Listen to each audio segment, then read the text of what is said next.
For a great cup of joe, there's one thing you should know. Your morning brew can also be playful. Buff Boy Brewing guys make the temperature rise, and you surely feel naughty when you swallow our coffee. If you want some real heat, give your mouth a fine treat. You will want some more, rest assured. Buff Boy Brewing, you can't get enough of. It's time for The Scribble, your weekly fix of celebrity chats, bizarre stories in the news, and basic random chatter with best-selling author and syndicated radio host Jeremy Bradley. Make sure your seat is in the upright and locked position and your barf bag is securely in place. Here's Jeremy Bradley. Thank you very much, Larson. Jeremy Bradley here. This is The Scribble. Thanks for tuning in at thescribbleshow.com on SoundCloud and iTunes. No celebrity guests, just hot topics. I've got a lot on my mind, and we're going to talk about it today. Shoot me an email live at jbonair.com, live at jbonair.com, or on Twitter at The Scribble Show. We kick things off right after this. Are you tired of commuting to a job that makes someone else rich? Working harder than ever, but getting nowhere? Do you hate spending hundreds of dollars every week on daycare? Having someone else raise your children? With our opportunities, you can start earning money as soon as next week. You get to be the boss, work from home, and live a happier life. At Be the Boss Network, you'll find hundreds of work-from-home opportunities that you can literally start today and be earning money as soon as next week. Go to freedom41.com and start earning money as soon as next week.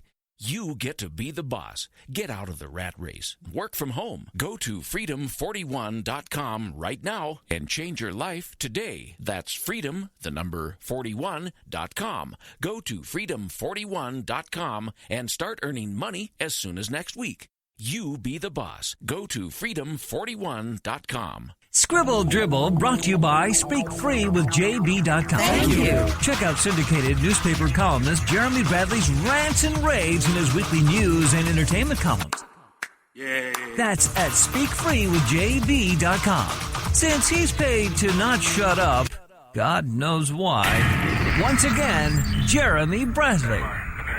All right, let's talk Charlie Sheen. Earlier in the week, in case you've been under a rock and you haven't heard the story, Charlie Sheen revealed that for at least 4 years he has been HIV positive. The revelation came in an exclusive interview with Matt Lauer on the Today Show. Now, before that even aired, I've got to tell you, on Monday when NBC sent out the press release saying that Sheen was going to make a personal revelation, it didn't take long for the tabloids to jump on the fact that it was going to be HIV status. And so, yes, I get that the whole press release thing is supposed to build anticipation because we're in sweeps as well. And everybody figured out what it was. And when it comes to Charlie Sheen, it was either hepatitis, it was either HIV. And I don't mean to laugh at those illnesses or viruses or whatever you want to call them. But certainly when it comes to Charlie Sheen, right? You just know that something like that is coming. Or I think you would anyway. So the day before, everybody's speculating. Of course, TMZ running rampant with the story and basically giving details saying that, you know, he's had it for a couple of years. He believes that he can't pass the virus on to somebody else because it's not detected in his blood right now. And Lauer, during the interview, was quick to point out that the Center for Disease Control disagrees with that. Sheen's doctor was also on the Today Show, giving his interpretation of how Sheen's condition is coming along. But Sheen, who admittedly has had sex with, it's literally hundreds. And I know that a lot of people these days use the word literally to mean like really or totally or, you know, literally meaning actually at least 200 women in the past couple of years. Now, he's had his girlfriends, he's had wives in the last 5 years. Remember, he had his goddesses, those 2 girls. Well, the interesting thing was Sheen learned of his diagnosis about 2 weeks after he broke up with Brie Olson. She's a former porn star, and she comes forward to say that now guys that are in her life believe that she is infected and infecting them. So you've had this fallout of Sheen keeping the secret, and because he has had people he says shake him down for money. They say that it's more of a settlement because either he didn't disclose it to them or it was hush money for them, that he has paid out probably about $10 million to keep this quiet. So he felt that going public with the story and coming clean would be the way to end having to pay the hush money. Now, lawyers for the alleged victims say that the money is justified because Sheen is the one who put them at risk, and it's just, they need money to ease the pain. So what are your thoughts on this Charlie Sheen thing? I tweeted the next morning, or during the Today Show interview, that I had hepatitis in the office pool, and my colleague Tim had HIV. But what do you think about it? It's Charlie Sheen. We know his history. Most people, now this is the interesting thing, when he was fired from 2.5 Men, and he was going through his drug problems, and I'm not making a joke, but most people figured that he would have died from an overdose of drugs.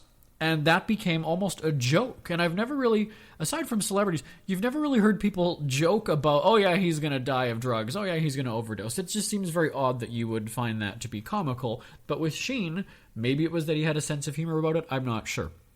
So feel free to shoot me an email. live@jbonair.com is my email address. Live, L-I-V-E, @jbonair.com. And we're also on Twitter, @TheScribble Show, Would love to hear your thoughts about Charlie Sheen and his revelations. So, Jenny McCarthy, who also starred with him on 2.5 Men, she went on to her Sirius radio show and said that she kind of felt duped. And, when she is on a TV show, you've got to fill out paperwork that says that you've got a cold sore, that you've got a whatever sort of condition.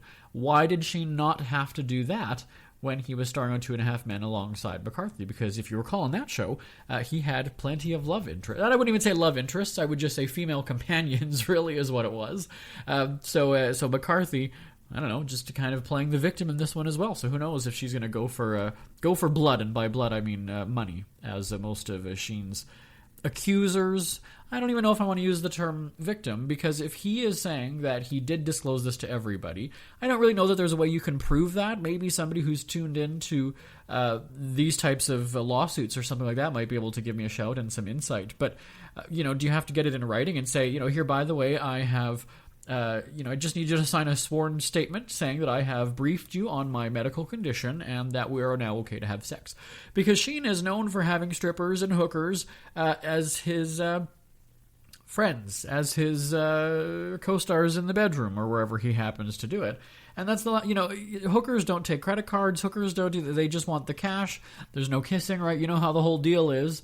And so it kind of slows things down, though, when you have them start signing paperwork and doing that. So definitely now people are thinking that Sheen's financial situation could get worse if, again, like I said, it's literally hundreds of women could come forward and take him for everything he's got. TMZ pointed out that Sheen pays over $100,000 a month in child support. I just want to look at this. In terms of Hollywood relationships and raising kids in that city, $100,000 for child support. If you out there listening in podcast land, I want to know, if you pay child support, give me at least a ballpark figure. Is it more than $2,000 a month? Is it more than $5,000 a month? Are you upwards of $100,000 per month? Again, live at jbonair.com, I find it ridiculous that celebrity child support and custody battles end up being to those 6 figures in child support every month. There you have it. Live at jbonair.com, at The Scribble Show on Twitter. We're back right after this. If you're diabetic, this message could change your life. Is your blood sugar out of control even when you do all the right stuff? Are you afraid of diabetic blindness and the risk of amputation, as well as all those other side effects? Well, you should be. Is there anything that could help manage your blood sugar? Nobetes is a natural supplement that may quickly and dramatically lower your blood sugar. My name is Bob Corder. I've been using Nobetes for about 3.5 to 4 months now. And in the first 3 months, I've actually lowered my blood sugars from 500 100s down to 139, and then it dropped to 88 to 93. My name is Kirsten. I'm a type 1 diabetic, and while taking Nobides, my blood sugar levels dropped from 295 to 115 in just one day. The FDA hasn't evaluated these statements, and Nobides isn't intended to diagnose, treat, cure, or prevent any disease. But for many, it's helped drop their blood sugar. So if you've been evaluated with high blood sugar, don't delay. Evaluate Nobides now. Call 800-478-9568 and get your free bottle. Just cover shipping and handling. Call 800-478-9568. That's 800-478-9568. Jeremy Bradley back here on The Scribble. Thanks for tuning in at thescribbleshow.com and on SoundCloud and on iTunes. You know, let's go a little bit serious here for a second, because the world still somewhat shocked by the terrorist attacks in Paris. You'll recall that there was the soccer match that was disrupted, an American band was playing at a concert there, and then several restaurants were also attacked with bombs and guns based on these, is it ISIS, is it not, are they Syrian people, whatever it is. They're bad people because they're going and killing, they're taking innocent lives. And so a lot of stories have developed from that. There's the whole refugee thing. There's the whole security being beefed up really anywhere you go, as we saw the wall-to-wall hours of endless coverage on CNN for the days following. There was a lot of speculation, right? You know, breaking news used to be that you would talk to people on the scene, covering what is happening in the moment. There you go. And now breaking news, and at least in terms of CNN that night when I was watching, because I don't do anything on a Friday night, I watch television at home, it was 3 hours of bringing on every quote-unquote expert known to man, speculating about who it was and things like that. I don't know that that's necessarily the time and the place. If you're calling it breaking news, that means the story is happening now. Tell me the facts about what is happening on the ground at the scene, where people are dying, where people are bleeding, where people are clinging to life. I'm not saying I want to see that. I'm saying I want to know the details of that. Wait until the next morning, and that's when you start playing armchair quarterback and commentator based on what it was. Same thing happened where I believe it was New Year's Eve or New Year's Day. I had just got back from a family function and again turned on CNN. There was that plane that disappeared. I think it was Malaysia. I don't recall. And again, you're watching into the night and you're seeing the same footage, the same stock footage over and over again. You're seeing a live shot of an airport that really isn't affected by this.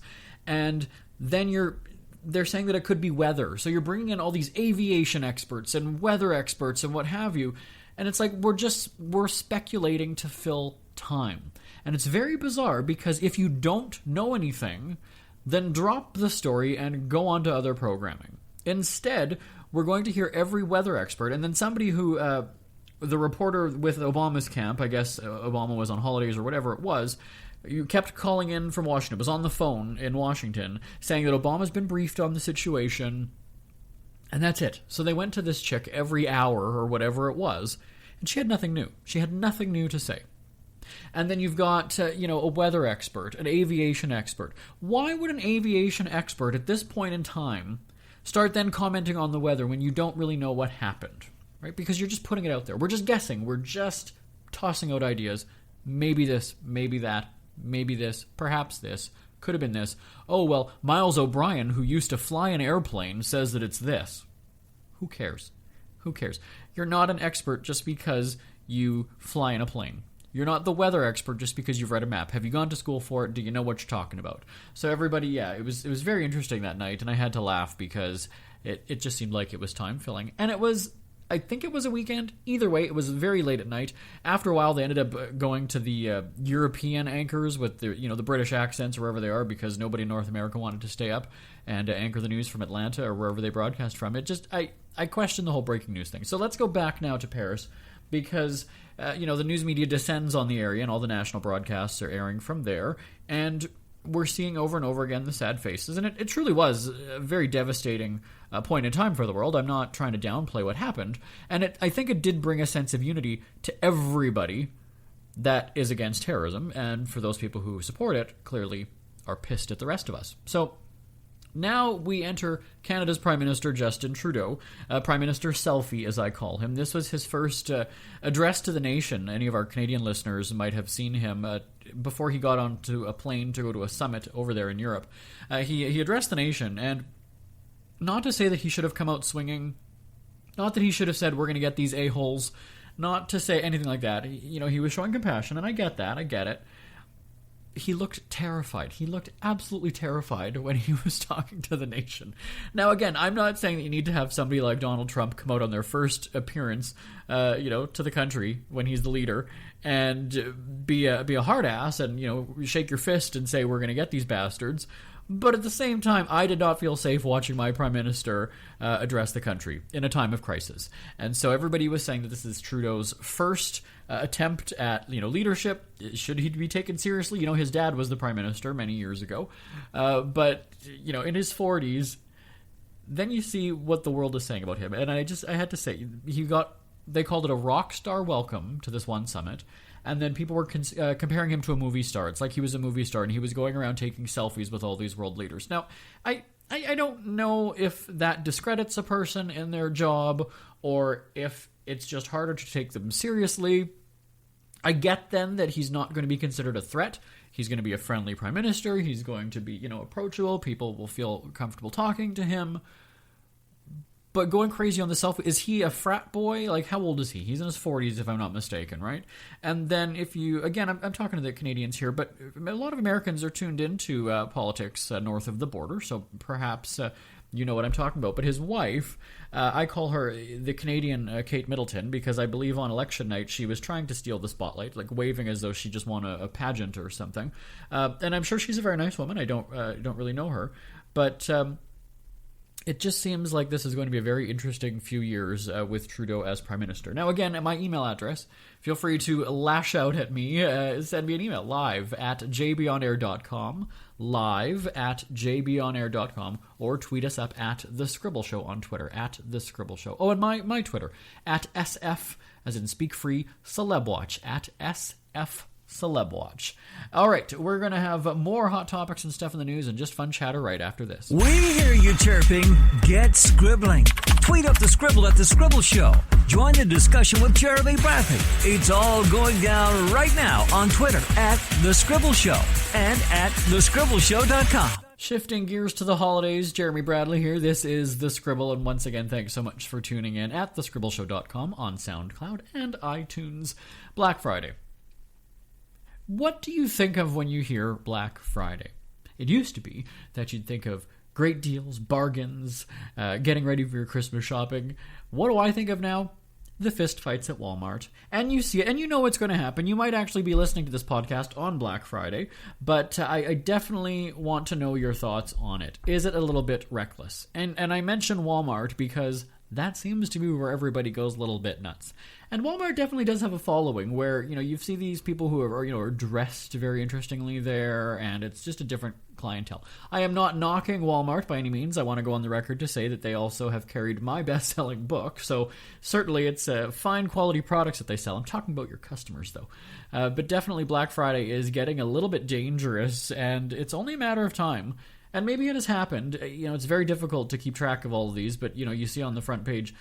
And it's not even necessarily making news anymore, but just because it happens every year, you know that somebody's going to get trampled. You know that perhaps somebody will die.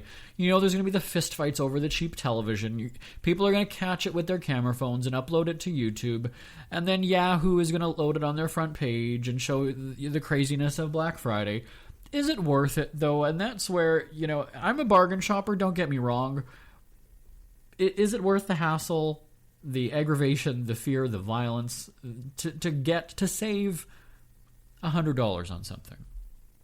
And is it the best quality item to begin with? Is it worth it? Is it worth the inhumanity that it brings out in people? I don't know. I'm not much of a shopper, so maybe that's why I have that opinion. But would love to hear from you on this one as well. Live at jbonair.com. Again, live, L-I-V-E, at jbonair.com. I love recapping that as though you're just tuning in halfway through the show like we do on radio all the time. But really, you've downloaded this or you've clicked play, and unless you're just jumping right to the middle of the broadcast, you've probably heard all that information already as it is. So Black Friday. Have you ever gone Black Friday? Have you ever been assaulted? Or have you ever assaulted somebody? And what was the deal? What was the bargain? What was the door crasher that got you smashing faces? I would definitely love to hear from you. Black Friday shopping is a little bit crazy. In Canada, it's Boxing Day, the day after Christmas, that most people get the big bargains. That's when the prices are marked down. A little bit odd, though, that it happens after the holidays, and so I know a lot of people actually that celebrate Christmas the day after or 2 days after Christmas so that they can actually do their shopping on Boxing Day. And our friends over in the UK, over there in Europe, will celebrate Boxing Day as well. But I went one time, probably about, 15 years ago or so. This is when everybody used to have scanners. Now, my generation knows that. Teenagers, you want to look up a computer scanner, okay? And it was separate from your printer and your fax or whatever. But a scanner was this big thing on your desktop, right? It was like a photocopier, but not quite. And I desperately wanted one. And this is back in the day where my computer that we had at home, we could really only have the printer plugged into that massive port at the back, or the scanner. We didn't have an adapter just because we were like that. And our computer had 200 megabytes of memory, if I'm not mistaken. 260 megabytes, I think it was. And we didn't have enough memory to have the scanner loaded onto the computer. So what I did, thinking that I knew computers, is that I went into like the C drive or whatever it was on the very old version of Windows and just started deleting folders that I figured, well, we don't use that. We don't need that anymore. We don't use that. And it just really screwed around with the computer and I ruined our computer. But anyway, so I went Boxing Day shopping. Now, I didn't camp outside. Back in the day, people didn't necessarily do that. 15, 16, 17 years ago? Not really. So we lined up, and again, in the cold Canadian winter, I stood outside with my mom, because I was a teenager at the time. I still lived with my parents. And it certainly wasn't around the block. It certainly wasn't, hundreds and hundreds and thousands of people. But they were letting people in civilly, at about maybe 20 at a time or so. And then when people would come out, they would let another group of people in. And so I knew where the scanners were in the store. And you go to that section, right? You kind of run, not really a sprint, a mad dash like people do now. And I just reached in and I grabbed it. And the box had one of those handles on the top. So it was just kind of like you reach into this pile of people, you felt a handle, you grabbed it, and then I elbowed somebody. But it was an accident. It wasn't on purpose. They were standing right there and got caught in my backswing, basically. So I did. I elbowed someone when I wanted to get, I think it was like an $80 scanner. At the time, scanners, it was maybe about half price, maybe not even. But certainly when you think of what the big ticket items were back then and what they are now, it's really changed. But I guess the big ticket is like televisions. And really, when I look at, I looked at the Walmart flyer earlier today, whether it was for Black Friday or not, TVs aren't really that expensive anyway. And the way that they make electronics nowadays, how many TVs, when we had VCRs, again, kids look up a VCR, I used to go through VCRs like crazy. My uncle, actually my parents had one as well. Obviously, they didn't use it as much as I did as a teenager. I was watching a whole bunch of shows because I had my own TV in my room. But, a VCR would last you like 10 years or so. And then towards the end of them, they were just made with such cheap products that they died eventually, and you have to get a new one. But it's the same thing for TVs. I thankfully, I'm going to knock wood on this one. I've had my TV in my house for, it'll be 8 years now, 40-some inch LCD TV. Thankfully it's doing well, but at the time I did get it actually. I did get it as a Boxing Day sale, but I went online. I didn't have to beat the crap out of anybody. I ordered, it was on Christmas Eve. The sale started then. I refreshed the browser at 7 o'clock or whatever time the sale started online, and I ordered the TV. I didn't have to freeze, didn't have to be assaulted. I didn't have to get pepper sprayed, stomped on, shot, tasered, anything like that. That's right. Somebody got tasered last year, too, if I'm not mistaken. So, it was $500, whatever the price was. Now, I was able to get a TV for my bedroom, I think it's a 32-inch TV, for not even like $200. So, again, when you look at the hassle of going out and trampling people, I don't know. Maybe it's just a different society that I live in my neighborhood, in my community. But I certainly don't see it happening as violently, let's say in Canada, as it does in the United States. We're going to hear from our American friends on that one. Send me an email, live@jbonair.com, live@jbonair.com. A couple of weeks ago I went on a rant about social media. We've got time to go into this one? Yes, we do. I don't get why people post things that they do. And I'll give you an example here. I was scrolling through, and admittedly I spend maybe 10 minutes a day just scrolling through because, it's interesting to see what people are doing. And it's interesting to see how many skin pics people are posting these days, because even if you're in a relationship, you still want to be admired for your body on social media. I don't get that part. But anyway, So I don't understand the postings where, let's say, okay, so you're in a relationship, your partner goes out of town, they're going to be gone for a few days. I don't get why you then go and post, "Gonna miss my baby, I love you so much, can't wait to see you again." Don't you have a text? Can you text message them that? Could you call them and tell them that? Maybe you could have said that before you left. I don't get it. I don't understand why you're going to put that out there in the public realm. Is it that you want sympathy from people? Do you want them to comment and realize that you're alone? Is this your way of telling people that you're in love with your partner? Because wouldn't that go without saying? I don't get it. I don't get it. Is it just a cry for attention because now you don't have anything to do this weekend, so you're wanting people to maybe feel sorry for you and make plans with you? Have you ever posted this? If you are, I imagine you're going to send me hate mail because you're going to justify it in some way, but I would love to hear your thoughts. Again, live at jbonair.com and at The Scribble Show on Twitter. I don't understand people's posting on Facebook. I don't get it. You know, the other week we were talking about this in terms of privacy for children. And I'll rehash this one more time. I'm waiting for a teenager, a disgruntled teenager, to go and sue their parents, because if you think about any of the kids that have been born in the past 5 years, if the parents are on social media, chances are that very first baby picture, chances are, is going to be posted online. Was it last week we talked about this on the Scribble? It might have been. And so, again, there is no sense of privacy at all when it comes to people's relationships or people's lives. I have never gone into any of my personal relationships with people ever, whether it's family, whether it's romantic, whatever it is, because I just have this sense of privacy. And I'm very uncool in my group of friends or within my family, because of family get-togethers. As we know, Thanksgiving is right here. By the way, happy Thanksgiving to our American listeners. But you've got your head down in your phone all day. That's why I wrote the book, Put Down Your Damn Phone Already. We're going to talk about that book and summarize, and it's all going to tie in together, okay, with Black Friday and my book right after this. Back on the Scribble in just a moment. Ever had something to get off your chest but never had the balls to say it? That's a load of crap. Speak Free with JB.com is exactly what you've been waiting for. Your chance to tell it like it is and not care what anybody else thinks. Have your say on issues of the day. Join newspaper and radio columnist Jeremy Bradley as he tells it like it is. Hundreds of thousands of people have stopped by, including some well-known celebrities who have had a chat with JB and speak candidly about what's really going on in the world. You can join them too. Have a rant or a rave. Be brave and head on over to www.speakfreewithjb.com now. All right, so let's talk about Black Friday. You don't need to beat the crap out of anybody. You can go to speakfreebooks.com, speakfreebooks.com, use the coupon code BF30. Get it? Black Friday, BF30, 30, BF30 for a 30% discount on the books. Again, my book, Put Down Your Damn Phone Already, is a loving rant about your obnoxious cell phone use. So it's a great gift if you are addicted to your cell phone, give it to yourself. And if you know somebody who is never putting down their phone, and even perhaps at your family Christmas or Thanksgiving party, you'll want to give them the book as well. Again, speakfreebooks.com, use the coupon code BF30 on Black Friday or after, okay? So if you're going there on, let's say, November 20th, 21st, 22nd, 23rd, not going to work.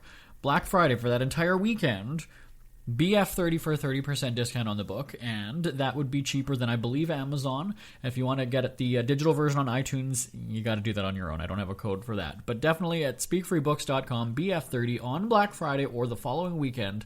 Definitely check that out, and I would love to hear your thoughts if you have any ideas for what we should do here on The Scribble. You know, we do our celebrity interviews. We've had some cheapskate tips from my book. We've gone on rants about current events. We've even had some listeners come on the air with me and chat about their thoughts, so it'd be great to hear from you. Once again, my email address, if you haven't heard it enough this entire show, live at jbonair.com. Live at jbonair.com. Coming up on December 7th, the week of December 7th, our radio broadcast, Top of the Charts, celebrates its 500th weekly broadcast. After 9.5 years, 500 shows. We've gone, red carpet events. We've gone to Disney. We've done travel, tourism broadcasts. And we've got some announcements coming up on the radio show, Top of the Charts, next week, or the week of December 7th, sorry. And we're going to be announcing where we're taking the show on the road for the Christmas broadcasts. We've done Mexico. We've done Florida. Where else did we go for Christmas? We've checked out quite a few places. And so this year, you definitely want to tune in to find out where we're going. We're spending 2 weeks away. It's going to be a good time. Again, feel free to give me a shout anytime. It is always awesome hearing from you. Join us on Twitter and also on Facebook, by the way, facebook.com/speakfreemedia, speakfreemedia. And you can check out my newspaper columns at speakfreewithjb.com, speakfreewithjb.com. And some of those celebrity guests that I've told you about, and the ones that you've heard here on the Scribble, are online at speakfreecelebwatch.com, speakfreecelebwatch.com, and entertainment headlines like that Charlie Sheen thing every day on our entertainment wrap-up. That's at entertainmentwrapup.com. My name is Jeremy Bradley. I'll talk to you next time. Bye-bye, everybody. Want more Scribble? Check out thescribbleshow.com for past shows, celebrity interviews, cheapskate tips, and more. That's at thescribbleshow.com and on Twitter at The Scribble Show. The Scribble is a Speak Free media presentation. If you want some real heat,